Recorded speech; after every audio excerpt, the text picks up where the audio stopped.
Halo semuanya, saya Celia Ananda Putri dengan NIM E1E02310193.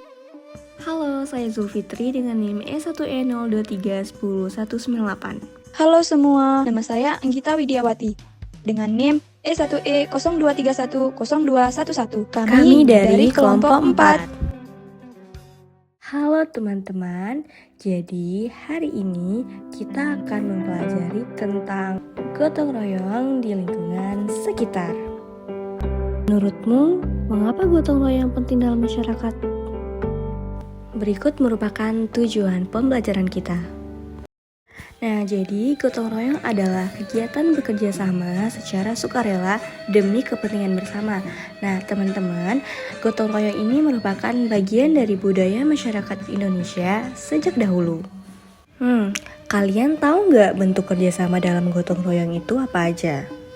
Jadi teman-teman, bentuk kerjasama dalam gotong royong itu ada kerjasama dalam lingkungan keluarga, kerjasama dalam lingkungan sekolah, dan kerjasama dalam lingkungan masyarakat. Indonesia sebuah bangsa yang dibangun atas persatuan, menjunjung tinggi gotong royong sebagai nilai inti yang memperkuat bangsa. Semangat ini mengikat kita bersama mendorong kolaborasi dalam berbagai proyek komunitas, dari membangun fasilitas hingga membersihkan lingkungan. Mari kita menuju Pulau Lombok, rumah bagi suku Sasak, untuk menyaksikan begawe, sebuah tradisi yang dengan sempurna mewujudkan gotong royong. Di Pulau Lombok, kehidupan berjalan dengan gotong royong yang erat. Setiap momen penting selalu disertai kebersamaan. Begawe adalah tradisi turun-temurun suku Sasak di Lombok, yang merupakan pesta adat untuk merayakan berbagai acara penting seperti pernikahan, hitanan, atau peringatan kematian. Begawe menjadi media untuk memperkuat hubungan sosial dan solidaritas antar warga. Nah, teman-teman, kali ini kita akan fokus pada begawe pernikahan, atau bisa juga disebut sebagai begawe merari. Dalam adat masyarakat Sasak, begawe merari merupakan salah satu bentuk upacara terbesar dan paling sakral. Tradisi ini tidak hanya menandai bersatunya dua insan dalam ikatan suci, tetapi juga menjadi ruang sosial yang memperlihatkan kuatnya nilai kebersamaan dan gotong royong di tengah masyarakat Sasak. Sebuah keluarga yang akan menggelar pernikahan tidak pernah mempersiapkannya sendirian.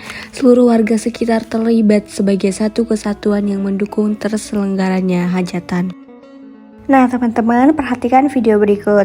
Jadi teman-teman, dalam video ini akan memperlihatkan bagaimana tradisi begawe pernikahan itu. Salah satu hal yang menarik dalam tradisi begawe masyarakat Sasak yaitu laki-lakinya di sini selain bergotong royong untuk mendirikan tenda, menata kursi, mereka juga bergotong royong di dapur, di mana mereka bertugas menyiapkan alat masak, menyembelih hewan, bahkan memasakkan itu sendiri. Lihat kan bagaimana mereka semangat dalam bergotong royong.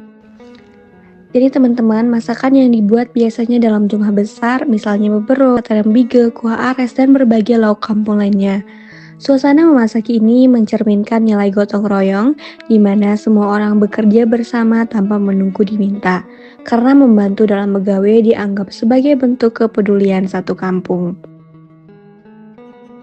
Nah, adegan selanjutnya ini merupakan tamu yang diundang oleh yang punya hajatan. Itu datang, baik keluarga jauh maupun tetangga, membawa sesuatu sebagai bentuk dukungan. Mereka bukan datang dengan tangan kosong, masing-masing membawa sesuatu sebagai bentuk sumbangan. Ada yang membawa beras, ada yang membawa kelapa, gula, kopi, bahkan amplop berisi uang. Dalam tradisi Sasak, pemberian ini disebut sumbang, sebuah sistem saling membantu yang sudah diwariskan turun-temurun.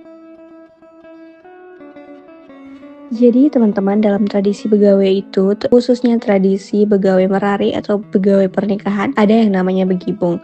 Begibung yaitu makan bersama dalam satu wadah besar. Warga, keluarga dekat, kerabat jauh, hingga para tamu duduk bersama, di mana di hadapan mereka diletakkan dulang berisi nasi dan lauk pauk khas Sasak seperti kuah ares, beberok, ayam kampung, sambal, dan hidangan lain. Dalam begibung tidak ada batasan status atau perbedaan posisi. Semua duduk sejajar, saling berbagi dan menikmati makanan dari tempat yang sama. Setiap orang mengambil secukupnya sambil bercengkrama dan saling menyapa. Suasana hangat, ramai, tapi penuh kehormatan. Makan bersama ini melambangkan rasa persaudaraan dan kesetaraan.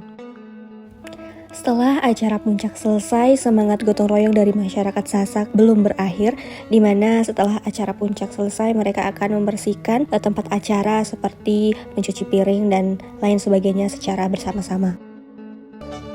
Namun teman-teman, di beberapa orang tradisi begawe belum berakhir di situ saja. Ada yang namanya tradisi nyongkolan.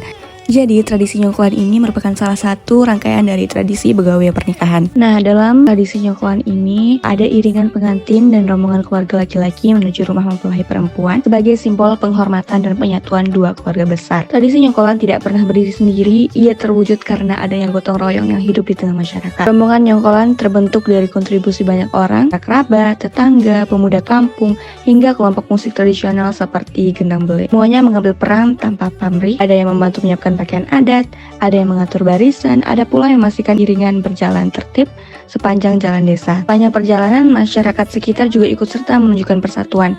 Ada yang menyambut dengan senyum, ada yang membantu membuka jalan, bahkan tidak jarang tetangga memberikan konsumsi atau sekedar air minum untuk peserta nyongkolan. Semua ini menggambarkan bahwa nyongkolan bukan hanya milik keluarga pengantin, tetapi milik seluruh komunitas. Kehadiran banyak pihak secara sukarela membuktikan bahwa begawe pernikahan adalah momentum yang memperkuat hubungan sosial dan rasa saling memiliki. Dengan demikian, tradisi nyongkolan tidak hanya menjadi simbol budaya visual yang memeriahkan begawe, lebih dari itu, ia menjadi manifestasi nyata dari gotong royong, yaitu kerjasama tanpa mengharap imbalan, solidaritas sosial, dan penghargaan terhadap nilai kekeluargaan yang sudah mengakar dalam adat masyarakat Sasak. Nah, jadi teman-teman, itu merupakan contoh gotong royong yang ada di lingkungan sekitar kita. Berdasarkan contoh gotong royong dalam kehidupan sekitar kita tadi, yaitu tradisi begawe, kita dapat melihat bahwa terdapat nilai-nilai gotong royong dalam kehidupan masyarakat. Yang pertama yaitu kebersamaan, di mana kita bekerja sama tanpa membeda-bedakan. Yang kedua, tolong menolong, kita saling membantu dengan ikhlas. Yang ketiga yaitu persatuan, yaitu menyatukan perbedaan demi kepentingan bersama. Yang keempat yaitu tanggung jawab. Yang kelima yaitu nilai keikhlasan. Gotong royong adalah budaya khas Indonesia yang mencerminkan kebersamaan dan tolong-menolong. Praktiknya ada di keluarga, sekolah, dan masyarakat. Meski ada tantangan, gotong royong yang perlu dijaga agar masyarakat tetap harmonis dan sejahtera.